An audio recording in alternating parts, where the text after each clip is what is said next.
Hey everybody, Pat Mesiti here, and today I want to cover a couple of subjects. Firstly, I want to speak about the voice. Did you know, and I didn't know this until last night, until Andrew Bolt pointed something out so powerfully and succinctly, that the voice has a twin. I'll tell you about that later. But I also want to talk to you about the possibility of a 15% GST. Rumor has it, I'll get to that, and I'll tell you why I believe so. Also, our economic growth. Let me start with our economic growth. The International Mafia Fund, the International Monetary Fund, they run like the mafia, estimates that there will be a global recession and inflation will we're not too sure. These are the experts. But here's what they predict about us in Australia, about our growth. Global growth will be 2.8%. Advanced countries, 1.3%. And then Australia at 1.6%. Now that's not too bad. The only problem I've got is how do they predict this? Knowing that these experts constantly get it wrong. The other thing that concerns me is that our Prime Minister, Albanese, has promised tax cuts, which not delivering on. Matter of fact, we're having the biggest tax hikes in history. Promised reduction in our energy bills, and I just got mine today and just about fell over. And then promises us that we are going to look after the broken, the disadvantaged. Why do I not believe him? I don't believe him because this guy is piling up so much to China. Him, Dan Andrews, McGowan, and I guess Palaszczuk will be next, that he is not going to NATO. Now you say, Pat, what's that got to do with anything? He does not want to upset his friends in China who are like that with Russia. Do I like what Russia is doing in the Ukraine? No. But I got to tell you, some people over there in that part of the world are the highest paid actors I've ever met. I'll let you think about that. And I've got to be very careful what I say.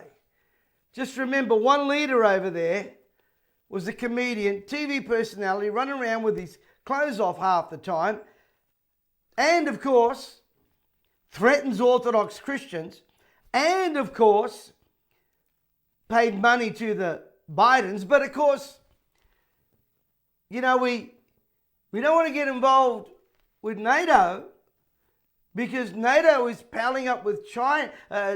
NATO could be a risk for us with our relationship with China. Why doesn't this guy come clean?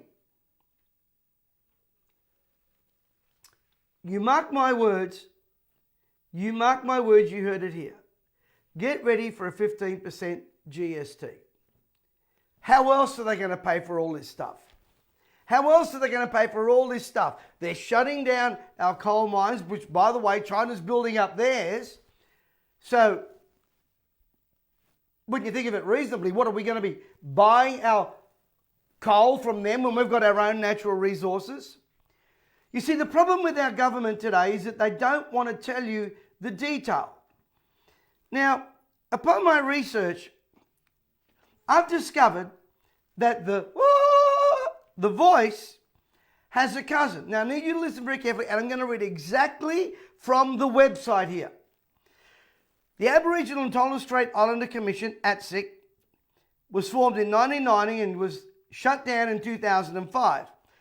It was the Australian government body through which Aboriginal Australians and Torres Strait Islanders were formally involved in the process of government affecting their lives, established under the Hawke government, Labor again, in 1990.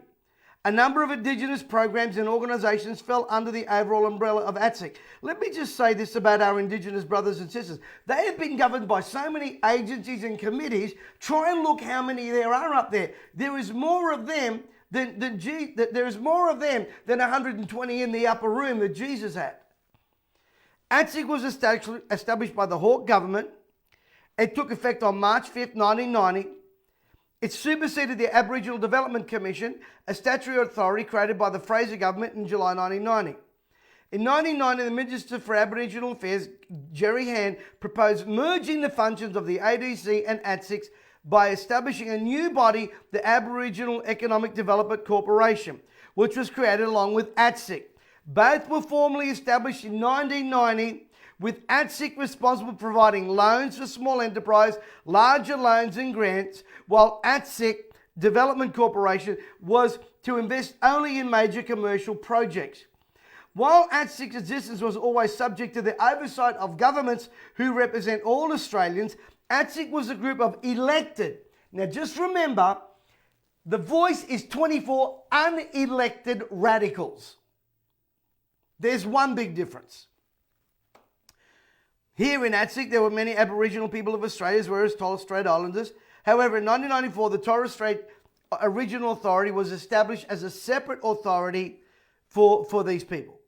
In 2001, ATSIC became embroiled in controversy over litigations surrounding its chairperson, Jeff Clark, who, by the way, Marsha Langton worked for. Remember the lady that said, you don't vote yes, you're a racist, and you're never going to get a welcome to country again. She worked for this bloke. She worked for these people. And yet she's still there. Jeff Clark, relating to his alleged participation in a number of rapes in the 1970s and 1980s after being named by 4 women. Soon after this, the government under then Prime Minister John Howard began to remove some of ATSIC's fiscal powers, which were transferred into a new independent organisation, Aboriginal and Torres Strait Islander Services. The government suspended Jeff Clark as chair of ATSIC in 2003 after he was convicted of obstructing police during a pub brawl, and Lionel Quartermine became acting chair. A review of ATSIC was commissioned in 2003. The report, authored by John Hannaford and Jackie Higgins and Bob Collins, was titled Hands of the Regions. You can read that for yourselves. Now, they ended up abolishing ATSIC under the Howard government. Following Mark Latham's election to the leadership of the Labor opposition in December 2003, Labor agreed with the government that ATSIC had not worked. Are you hearing me? It didn't work then. It's not going to work now. In April of the election year 2004, both parties pledged to introduce alternative arrangements for Indigenous affairs, with Labor proposing a new elected national body. The government's plan was to abolish ATSIC and all of its regional and state structures and return funding for Indigenous programs to the relevant line departments. Howard introduced the agency's abolition on 15th of April 2004, saying that the experiment in the elected representation for Indigenous people had been a failure. Look at me, people. This is not maths. Married at first sight, where we're conducting some experiment on our Indigenous brothers and sisters. They have been overrun by elite committees, nothing to do with Alice Springs, nothing to do with these guys think that by a stroke of a pen, let me tell you, and I need you all to hear this, the difference between ATSIC and what they're trying to do now in this referendum is that this one is in constitutional law and you cannot get rid of it. Did you hear me, Australia? It is in the Constitution and you cannot get rid of it. No matter how corrupt it gets, no matter what comes out, you are stuck with it, Australia. I almost say, and we deserve it, because we've got a weak and woke church that won't speak up against anything. We've got politicians lying, and we know they're lying. This does nothing. Do you think the people of Alice Springs that are suffering, where our Prime Minister goes there for an hour and a half, 2 hours, and then, by the way, let me tell you this, because I was there, his cameramen ran like cowards when they went to the street and they were hurled by rocks and pelted. But he could spend the week at the tennis. Good on Peter Dutton for going up there, and if he's got any brains, he'd put Jacinta Price right there to be the shadow Minister of Indigenous Affairs. There you have someone who's saying to you, this isn't working. Warren Mundine saying, it's not working. We have been here before. I've said it before, and I'll say it again. These demonic things don't change. They just repackage it themselves. Now, there are some differences between ATSIC and what they're proposing. But the major one is this: you cannot shift this once it's in the Constitution. And it is segregating Australia. What is amazing to me, and I'm going to throw this out there. When Albanese has to enlist celebrities, sports stars, of course, Qantas is going to jump on anything, apart from reducing our airfares, which are funded a lot by our taxes. If you need celebrities, hotshots, elites, and you need sports stars to evangelize this message, sounds to me like a similar thing you guys did 2 or 3 years ago, where you had celebrities, TV personalities, hotshots, and elites telling people unless they had a medical procedure, they didn't care. They were putting the community at risk. You evil, disgraceful people. You vermin that should be locked out of restaurants and locked out of places and locked out of seeing each other and locked out of visiting your relatives. Same demon. How can people not see this? If you're going to make me feel guilty, ostracize me, name call me, label me on the basis of what I believe to be right and righteous. And Indigenous brothers and sisters have a lot of voices. The problem is the money's not getting to the people. You don't need any more politicians and frickin' committees to get clean water, sanitations, great dental care, great medical supplies, great education for our Indigenous brothers and sisters. You don't need the signing of a constitution to fix up the problem of violence in the streets. You don't need that. You don't need a bunch of, and I'm going to say it, white virtual signaling people and a prime minister that wants to make his statement for the legacy. I'll tell you what legacy you'll leave. One of ruining the country and dividing us by race. So why don't the Italians and the Greeks and the Lebanese, why aren't we enshrined in the Constitution? God knows most of you wouldn't have food and you wouldn't have concrete and you wouldn't have roads if it wasn't for the wogs. And I say that because, please, I could get banned for that, but hey, that's what they used to call us. Now we use it as a term of endearment. Where's our shrine in the Constitution? Where's my place in the Constitution? We helped build this country. The Italians, when they landed here, they thought the streets were paved with gold. Then they got here and they worked out that there weren't no roads and that they had to build them. So what do? We came, we saw, we concreted. And that's not racial profiling, it's a joke. Haha, remember the days when you could be able to have a joke? Why aren't the Greeks, Italians, Lebanese, Samoans throwing the Kiwis in there as well?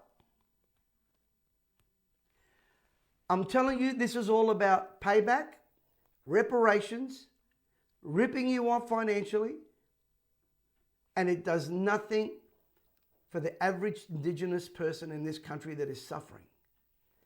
If they cared, why don't they go and fix up Alice Springs now? I've been there. I spent longer there than the Prime Minister did. 3 days. So why don't you start there? I'll tell you why. Because you're not listening. Albanese, Labor, and all these virtual signalling politicians out there, they really don't care. See, here's the difference between them and us. They get paid no matter what happens. But you you can lose your job like that. What's next? You didn't vote yes, you're a racist, you lose your job. Oh, that could never happen. You want to run that by me one more time? Our world is suffering. And what it needs is some peace and tranquility and calm and a good dose of common sense. But when you've got politicians who are only busy being activists for lobbyists, when you put the soul of a nation, the heart of a nation, second to your political agenda, I'm telling you, you're not going to end well. Now, Marsha Langton was part of this, and she's part of what was then. Except I want to warn you again, the difference between that last one and this is that this is in the Constitution, and you can't get rid of it. Now, next week, I cannot believe the response we've had to Gerald Celente being with us. I've got a link here. Gerald Celente, one of the world's leading leaders who teaches you about trends that are up and coming. This man is an absolute genius. Worked for President Reagan, so many other political leaders. He will tell you what's going on overseas in these wars. He will tell you why there is wars. He will tell you what's happening with your economies. He's going to tell you what's going to happen with the banking system. If you're not there, you won't get it. You won't hear it, and you'll miss out. There will be a link. Why is there a link? There is a link there because it is a in-house only Zoom. And many of the content we obviously can't share on these platforms. And you all know why. And I want to encourage you to register for it. And we're going to help you guys not crawl your way out of this inflation and energy crisis, but absolutely we're going to teach you how to crush it and leave it in the dust so that you become the head and not the tail. Hey, Sunday morning, Reborn, you don't want to miss it. My message Sunday morning is Lessons from the Life of Judas. There are Judases among us.